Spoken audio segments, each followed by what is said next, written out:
আসসালামু আলাইকুম। Technique easy এডুকেশনের পক্ষ থেকে সকলকে জানাই স্বাগতম। নবম দশম শ্রেণীর ইসলাম ও নৈতিক শিক্ষার যে বিষয়টি নিয়ে আলোচনা করব চতুর্থ অধ্যায়ের, তা হচ্ছে তাকওয়া। এই তাকওয়া একটি আরবি শব্দ। তাকওয়া শব্দের অর্থ হচ্ছে, আমরা দেখে নেব, এটা মূলত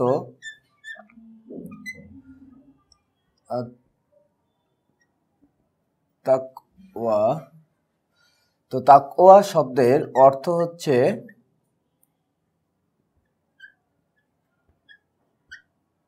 আল্লাহর ভয়,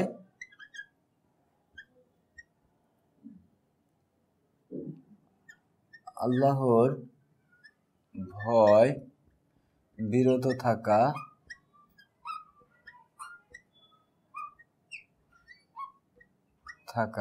ইত্যাদি। এগুলো হচ্ছে তাকওয়ার শাব্দিক অর্থ। এখন আমরা দেখব তাকওয়া কাকে বলে। আমাদের যদি প্রশ্ন আসে যে তাকওয়া কাকে বলে, তাহলে এই প্রশ্নটির উত্তর হবে, যদি বলা হয় তাকওয়া কাকে বলে, তাহলে প্রশ্নের উত্তর হচ্ছে যে আল্লাহ তাআলাকে ভয় বা আল্লাহ তাআলার প্রতি ভীত সন্তোষ হয়ে সকল ধরনের অন্যায় ও খারাপ কাজ থেকে বিরত থাকার নামই হচ্ছে তাকওয়া। অর্থাৎ আল্লাহর ভয় বা ভীতিকে বা আল্লাহর ভয়কেই মূলত, আল্লাহ ভীরুতাকেই মূলত তাকওয়া বলা হয়ে থাকে।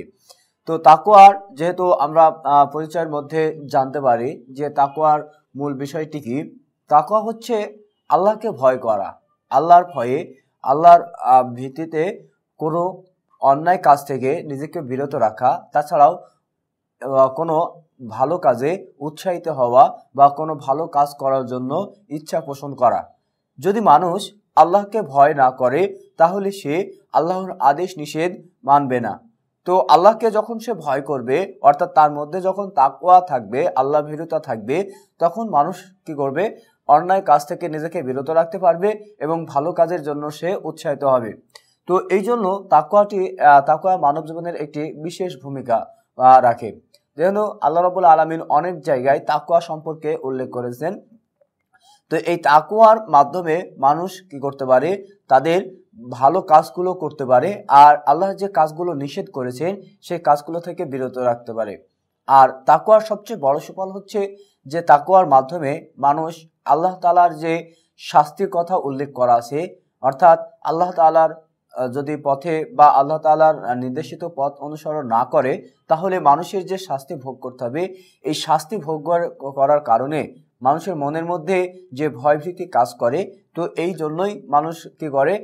আল্লাহ তাআলার নির্দেশ মতো, আল্লাহর নির্দেশিত পথে তারা চলে। তো এই ক্ষেত্রে আমরা দেখতে পারি যে আল্লাহ রাব্বুল আলামিন সূরা আন-নাজিয়ার মধ্যে বলতেছেন যে আর মুত্তাকিগণ, তারা আল্লাহকে ভয় করে আর তাদের জন্য পরকালে রয়েছে সফলতা। তো মানুষের সফলতার জন্য এই তাকওয়াটি বিশেষ ভূমিকা পালন করে। আর মুত্তাকিগণ অবশ্যই পরহেজগার, তারা কারো সাথে কোনো, যেহেতু আল্লাহ ছাড়া অন্য কারো কাছে মাথা নত করে না, যারা আল্লাহকে ভয় করে বা মুত্তাকি, এই মুত্তাকিগণ সবসময় আল্লাহ তাআলার শুকরিয়া আদায় করে, সে বিপদে আপদে সবসময় আল্লাহ তাআলার কাছে শরণাপন্ন হয়। তো এই জন্য তাকওয়ার বিষয়টি সবচেয়ে গুরুত্বপূর্ণ হয়ে থাকে। তো এখন আমরা যদি দেখি তাকওয়ার গুরুত্ব কি। তাকওয়ার গুরুত্ব হচ্ছে যে একজন মানুষ, সে অন্যায় কাজ থেকে বিরত থাকতে, যেহেতু শয়তানের প্ররোচনায় মানুষ অন্যায় করে থাকে, আর এই অন্যায়ের কারণে মানুষ যদি আল্লাহকে ভুলে যায়, তো আল্লাহকে ভুলে যাওয়ার জন্য মানুষের যে শয়তানের কুমন্ত্রণা থাকে মানুষের মনের মধ্যে, তো এটা দূর করার জন্য তাকওয়া সবচেয়ে গুরুত্বপূর্ণ ভূমিকা পালন করে। আল্লাহ রাব্বুল আলামিন অনেক ক্ষেত্রে, অনেক জায়গায় এই তাকওয়া সম্পর্কে উল্লেখ করেছেন। আল্লাহ রাব্বুল আলামিন বলেন, তোমাদের মধ্যে আল্লাহর কাছে সবচেয়ে নিকটবর্তী সেই ব্যক্তি বা সম্মানিত সেই ব্যক্তি যার বেশি তাকওয়া, বা যে ব্যক্তি সবচেয়ে বেশি তাকওয়াবান। তাহলে এইটার মাধ্যমে আমরা বুঝতে পারি যে আল্লাহর কাছে প্রিয় ব্যক্তি হতে হলে বা সম্মানিত ব্যক্তি হতে হলে, তাহলে আমাদের মনের মধ্যে তাকওয়া থাকতে হবে। এছাড়াও আল্লাহ রাব্বুল আলামিন বলেন, ইন্নাল্লাহা ইউহিব্বুল মুত্তাকিন, নিশ্চয়ই আল্লাহ তাআলা মুত্তাকিনদেরকে ভালোবাসেন। তো আল্লাহ যেহেতু মুত্তাকিনদের ভালোবাসেন, তো সেক্ষেত্রে একজন ব্যক্তি যখন তাকওয়া অবলম্বন করে চলবে, আল্লাহকে ভয় করে চলবে, তো আল্লাহ রাব্বুল আলামিন অবশ্যই তাকে ভালোবাসবেন। এই জন্য আল্লাহ রাব্বুল আলামিন মুত্তাকিনকে ভালোবাসেন। এছাড়াও যেহেতু মানুষের সফলতা সবকিছুই এই তাকওয়ার উপরেও নির্ভরশীল, কেননা যদি মানুষ আল্লাহকে ভয় না করে তাহলে সে সফলকাম হতে পারবে না। আর আল্লাহকে যারা ভয় করে চলবে তাদের জন্য পরকালে বা জান্নাত থাকবে। আর এই জন্য আল্লাহ তাআলা বলেন ইন্নালিল মুত্তাকিনা মাফাজান, নিশ্চয় মুত্তাকিনদের জন্য রয়েছে জান্নাত বা সফলকাম। তাহলে এই যে মুত্তাকিন যারা, এই মুত্তাকিনদের জন্যই পরকালের শান্তি বা সফলতার বিষয় সবচেয়ে বেশি উল্লেখিত হয়। তো সেই ক্ষেত্রে একজন মানুষ যখন আল্লাহর কাছে আত্মসমর্পণ করবে নিজেকে, একজন মানুষ যখন আল্লাহর ভীরুতার কারণে অন্যায় কাজ থেকে বিরত থাকবে, তাহলে আল্লাহ রাব্বুল আলামিন ওই ব্যক্তিকে সফলকাম করবে, সে ইহকালের এবং পরকালেও। এরপরে আছে নৈতিক জীবনে তাকওয়ার প্রভাব। তাহলে আমি একজন মানুষ, তো আমার নৈতিকতার প্রতি তাকওয়ার প্রভাব কিভাবে বিস্তার করে? তাকওয়ার প্রভাব বিস্তার করে এরকম যে আমি যখন কোনো কাজ করতে যাব, সেই কাজটা যদি আমি আল্লাহকে ভয় করে করি, তাহলে ওই কাজটার মধ্যে কোনো ত্রুটি থাকবে না, ওই কাজটার মধ্যে কোনো দ্বিমত থাকবে না। তাকওয়ার প্রভাবে যেহেতু মানুষের বিভিন্ন রকম মানুষ অন্যায় কাজ থেকে নিজেকে বিরত রাখতে পারে, তাই তাকওয়ার মাধ্যমেই আমরা আল্লাহ তাআলার সবচেয়ে বেশি নৈকট্যতা লাভ করতে পারি। আর একজন মানুষ যখন সে তার জীবনে তাকওয়ার কারণে অর্থাৎ তাকওয়ার প্রভাবে সে নিজেকে বিভিন্ন রকম অন্যায় কাজ থেকে বিরত রাখতে পারে। তাছাড়াও মানব জীবনে তাকওয়ার প্রভাব হচ্ছে সবচেয়ে বেশি গুরুত্বপূর্ণ।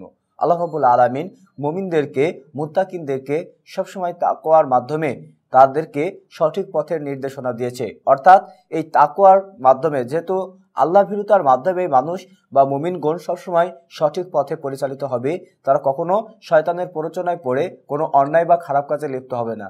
তো সেই ক্ষেত্রে আমরা সহজেই বুঝতে পারি যে একজন মানুষের বা মানব জীবনের নৈতিকতার ক্ষেত্রে তাকওয়ার প্রভাব হচ্ছে সবচেয়ে বেশি। কেননা মানুষের নীতি বা চরিত্র, আচার, ব্যবহার এই সব কিছুই নির্ভর করে আল্লাহর ভীরুতার উপরে। মানুষ যদি আল্লাহকে বেশি বেশি ভয় করে, তার নৈতিক জীবন বা তার চরিত্র তত উন্নত হবে। তাই তাকওয়ার প্রভাবও হচ্ছে মানব জীবনে বিশেষভাবে ভূমিকা রাখে। তো শিক্ষার্থী বন্ধুরা, তাহলে আমরা দেখে নিলাম তাকওয়া, এই তাকওয়া সম্পর্কে।